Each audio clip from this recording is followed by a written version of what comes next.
Many people's favorite prospect in this draft is Alexander Sarr. He very well may go first overall to the Atlanta Hawks, and we are here to break down his game. We're doing 75 NBA draft prospect scouting reports, and this is our fourth ranked player on our big board. We made a big board with Riley Davis and Brian Ralph. We each submitted our individual big boards, and then we averaged them out. Alexander Sarr was fourth on the overall big board. Before we get into our categories here, I want to just do a little overview of this player's game collectively between you and I. Where did you have Alex Sarr on your big board, though? I had him. Let me double check and just make sure I don't make myself look like a buffoon here. I had Sar fourth. Okay. I had him fifth, so I think we were both right around where he landed. That feels good. Why don't you have him higher than four? Because a lot of people do have him as the very best player in this draft. Because even though as a big man, there's some sick thing that I have against guards and or against big man, like guards and wings just do it for me. Okay. That makes sense. So every player ahead of him is a guard or a wing. Yes. Okay. Not for me. I have Donovan Clingan ahead of Alexander Sarr on my big board, and I thought about some other bigs. I don't think it's a guarantee that he's the best big in this draft. I think his potential is the highest of the bigs in this draft. And if you're drafting for potential in a draft class that everybody feels is horrible, then yeah, you take this guy. His upside might be the highest. I just think his floor is also significantly lower than a lot of the players in this class. For lack of a better way to say it, he has not been very productive anywhere in basketball. Can I read you Alex Sarr's numbers in the places he's played in the last couple seasons? Surely.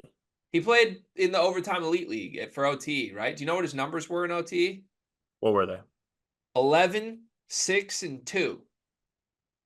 He averaged 11, 6, and 2 in OTE. When it got to the OTE playoffs, he averaged 8 and 5. In the OTE this past season, there were 20 players in that league that scored more per game than Alexander Sarr. I'm kind of baffled by how he played in that he's the no-brainer number one. Like, and I get it, this draft class is down, but I feel like you could go through every other class and whoever the number one pick is, they were at least really productive wherever they were playing. Like, I don't, you shouldn't ever compare him to Wemby, but like Wemby was coming over from God knows where. It didn't matter where he was playing. Anytime Wemby's on the basketball court, he was doing like 25 a game and crazy numbers. So like Sarr's never done that anywhere Can I to me. can I push back though? Sure.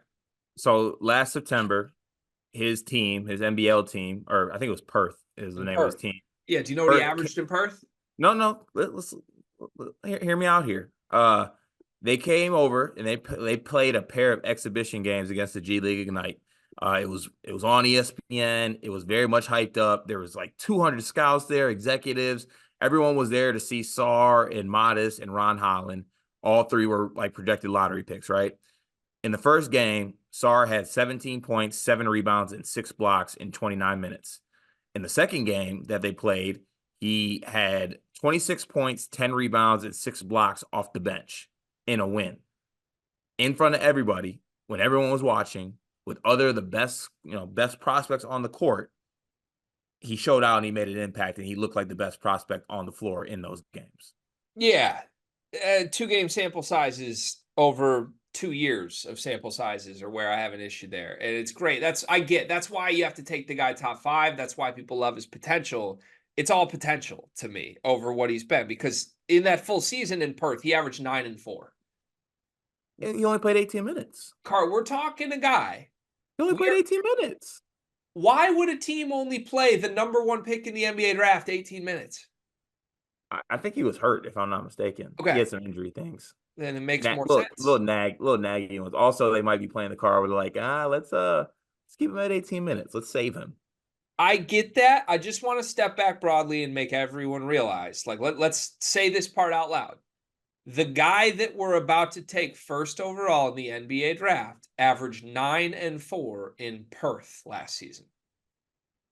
Can we just We're all on board with that. We're all saying that part out loud. We feel great. 9-4 in Perth. Car, what would Zach Edey average in Perth right now?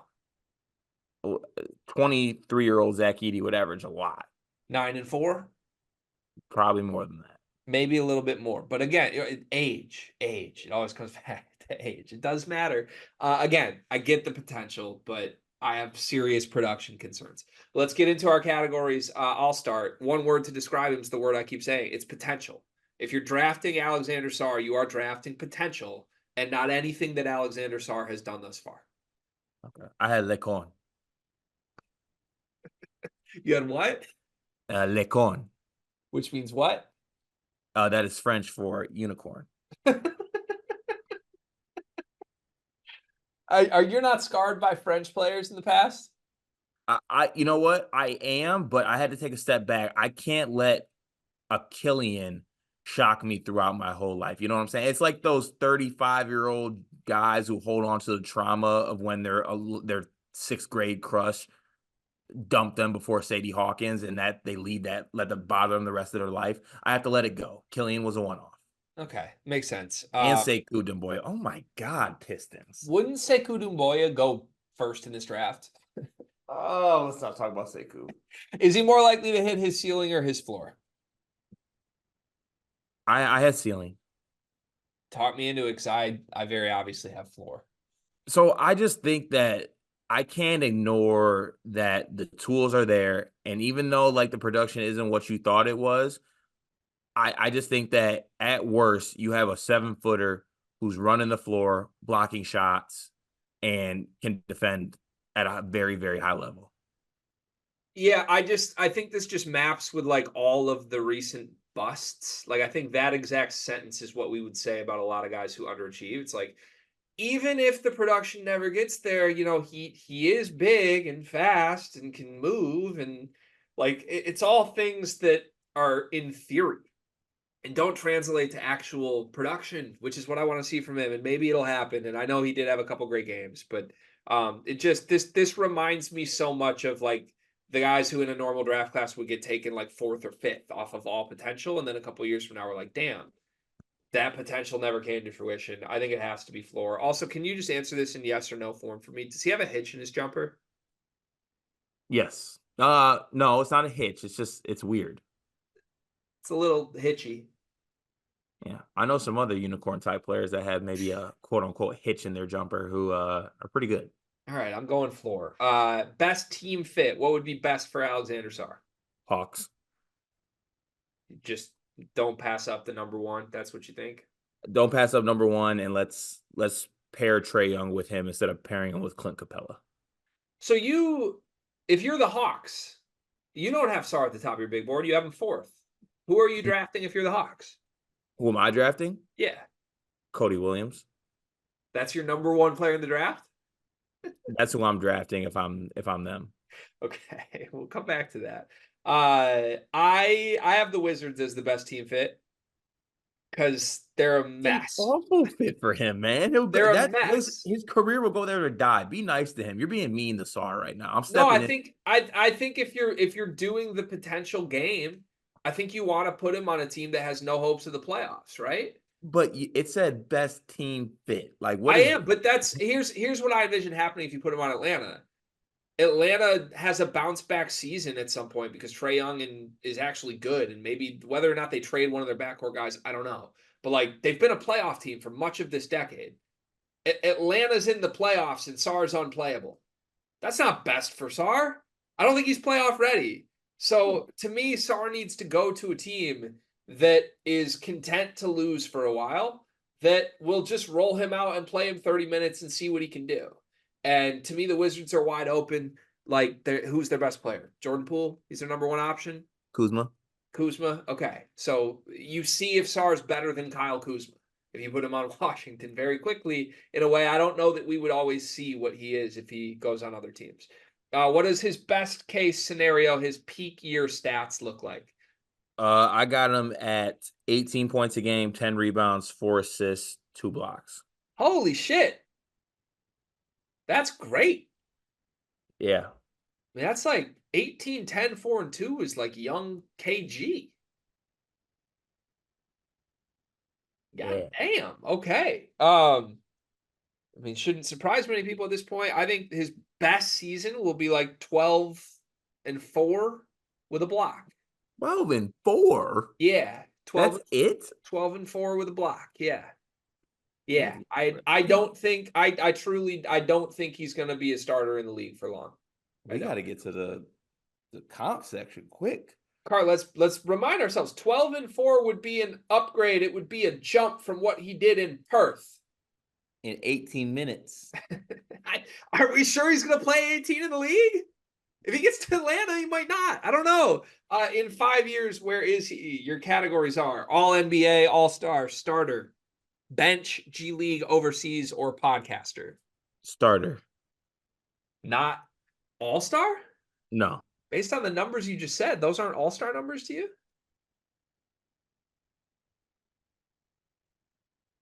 But those are the you said in 5 years he is. I don't think his peak is going to come in the next 5 years. Okay. Do you think he ever makes an All Star team? Yes. Okay. In 5 years from me, he's on the bench. He's on the bench. I think he will be on a roster into a second contract, but I think he's a bench guy. I think he's a bench rotation guy long term. Most likely to, superlative style. Out of all the players in the draft, Alexander Sarr is the most likely to. Blame bad games and play on being homesick. It's a good one. It's possible. I have Alex Sarr is the most likely to be lying about his age. Yeah, you know that the movie The Benchwarmers where the guy just comes in and says that like he has the birth certificate and He's says like, I am I 12 am 12. in Yeah. crayon. That to me, like there's a world here. I can't describe this. I know he's 19. That's what he's listed as. I'm sure it's true. But like when you look at Alex Sarr's face, doesn't it just scream like I'm actually 24? Yeah, kind of. It kind of does. And I Yeah. honestly like his game does feel like, oh, he's the guy who got held back 5 years. Like I hate that, but so I hate how true that is. okay, that's the video. We're on that. At least this was the first player we're on opposite sides on. One of us will be right, one of us will be wrong. If you want to see the other 74 players in our NBA draft prospect scouting report series, we're releasing 5 a day leading up to the NBA draft. Go subscribe to the channel so you see them all.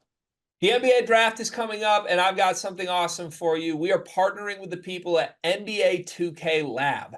NBA 2K is the best video game on earth. The people at 2K Lab are making some awesome stuff to make that game even more fun, and they just launched their 2024 NBA Draft Simulator, where you can find the official Sleepers Media big board. We ranked our top 75 players in this draft class. Me, Carter, Brian Ralph, Riley Davis. We did it together, and it is featured on the 2K Lab NBA Draft Simulator. You can take control of any team in the draft, play GM with just one click, and see our entire rankings before these videos even come out. Check out the link in the description of this video to try out the draft sim for yourself, and you can find more mini games at nba2klab.com/NBA-mini-games.